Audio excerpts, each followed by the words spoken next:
May tanong sa akin. Notice to barangay settlement. Good day, Mr. Miss.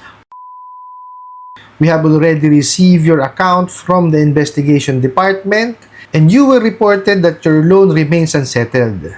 We would like to inform you that we will be contacting the good office of Honorable Chairman with the cooperation of her barangay secretary for our concern. Kindly coordinate with our company to solve this issue. We will be conducting field visitation in barangay settlement once your demand letter has been processed. Thank you. Boss Ryan po ang message sa akin ngayon. Tinatanong ko po sila kung anong company at apps po ito. At willing naman po akong bayaran ang utang ko po.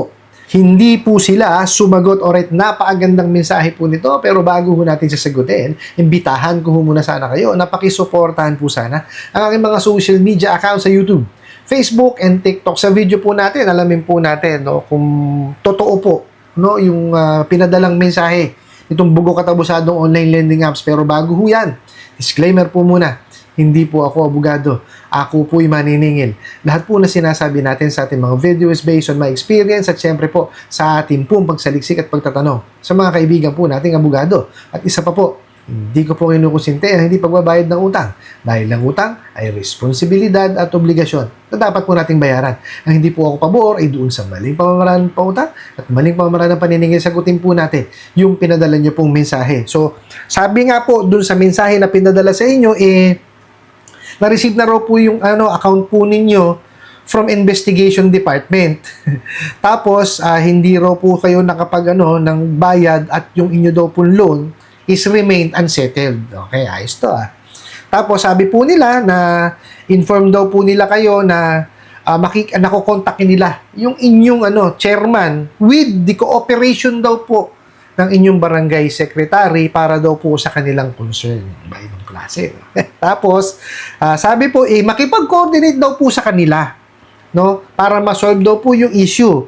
Tapos, magkakandak na raw po sila ng field visitation and barangay settlement once daw po na yung demand letter ay ma-process. Okay, ngayon, sabi nyo nga, yan po yung natanggap nyong message at tinanong nyo kung anong ola sila or anong company sila kasi willing naman kayong magbayad, Pero, hindi ho sumasagot. O, nakita nyo kawalang yan.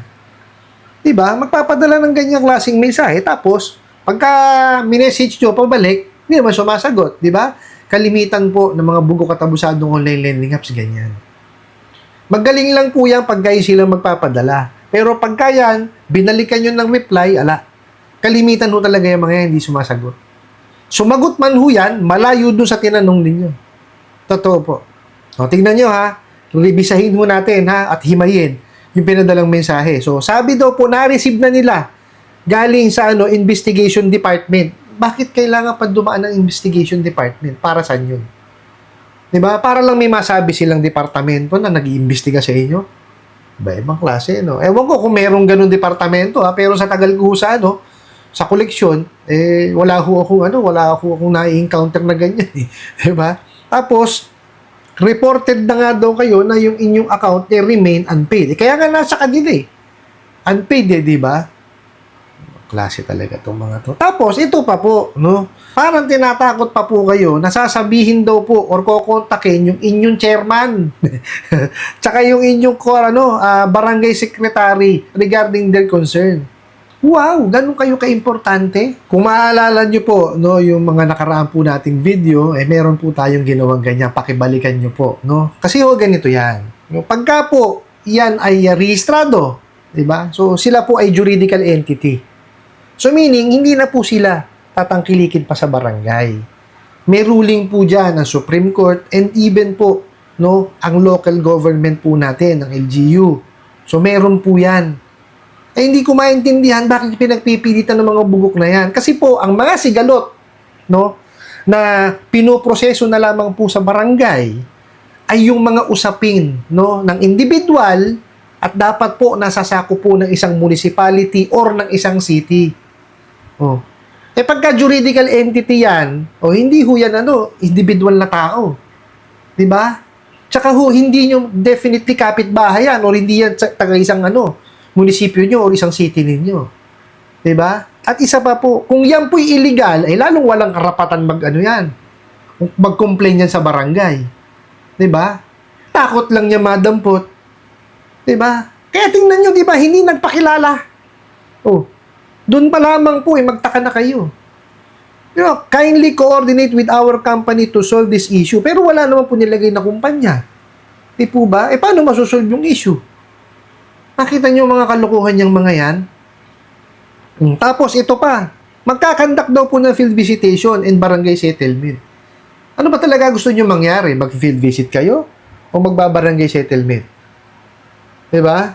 Tsaka, sabi ko nga dito, hindi na dapat yan dumadaan pa ng barangay. Pwede dumiretso ng bahay yan eh.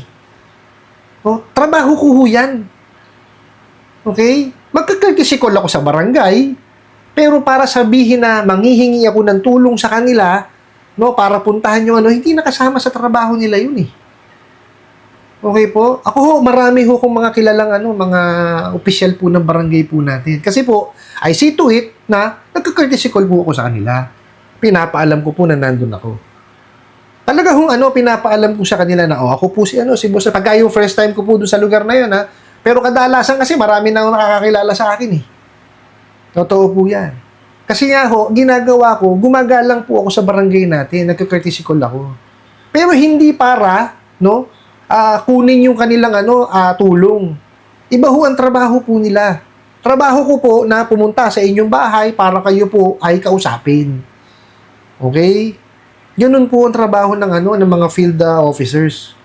No, hindi yung kagaya ng ganyan, nangamote, mananakot pa, Mariosip. Tapos, ito pa sabi, diba sabi nga magkakandak daw ng field visitation and barangay settlement once your demand letter has been processed. Oh, talagang pinanakot pa sa huli yung demand letter. Wala naman nung problema doon sa demand letter eh.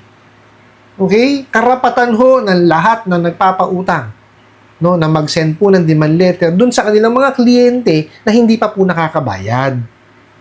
Okay? Obligasyon nila yan actually. Kasi nga ho, kung hindi nakabayad yung kliyente, dapat ipaalam po nila. Diba? Kung ano man yung dapat nilang iparating dun sa demand letter. Dapat yun, legitimate na demand letter. Hindi pa nanakot letter na ginagawa ng mga bugo katabusadong online lending apps. Diba? Dapat yun, detalyado. Nandun po yung details nung loan, diba? Ano yung magiging consequence. Okay? Kanino padadala? Sino nagpadala? Hindi kagaya nito. Buruin mo, ang title pa lang, Notice to Barangay Settlement. Hindi dapat ang OLA ang nagpapadala niya, kung sakasakali ho, ang nagpapadala dapat ho niyan, yung barangay. Yung mga notice na ganyan, yung summon, hindi dapat sila. Bakit ganyan ang ginagawa nila, di ba? So, ibig sabihin, nananakot lamang. Kayo sa inyo na rin po nanggaling. Hindi nagpakilala, pero willing kayong magbayad. Bakit ayaw nyo magpakilala, mga bugo katabusadong online lending apps? Takot kayo mabaligtad. Di ba? Yan ang mahirap sa inyo. Gagawa kayo ng multo nyo, tapos takot na takot kayo. Ayaw nyo magpakilala, mga hudas.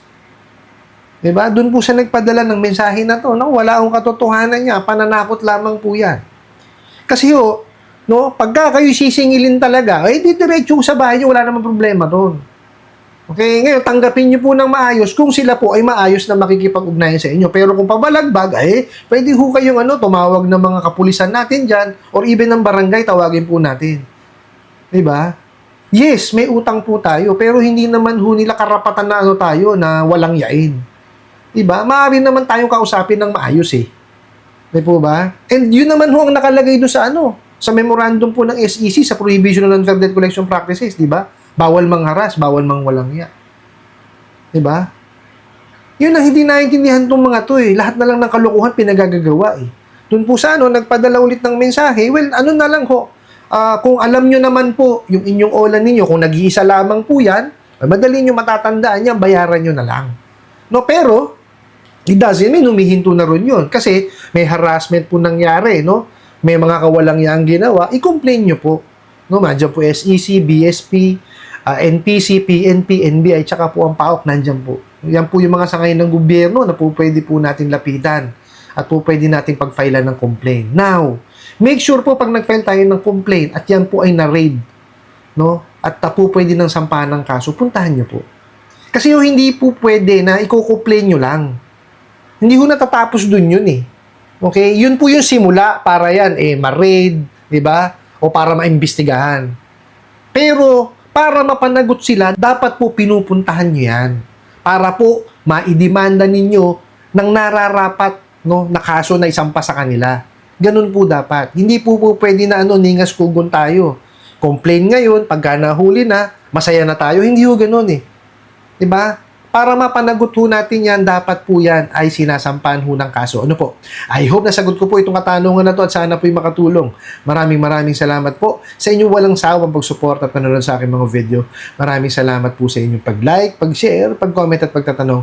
And kunin ko na rin po itong opportunity na to na imbitahan po sana kayo na pakisuportahan po sana ang aking mga social media account sa YouTube, Facebook, and TikTok. Hanggang sa muli po. Yun lang!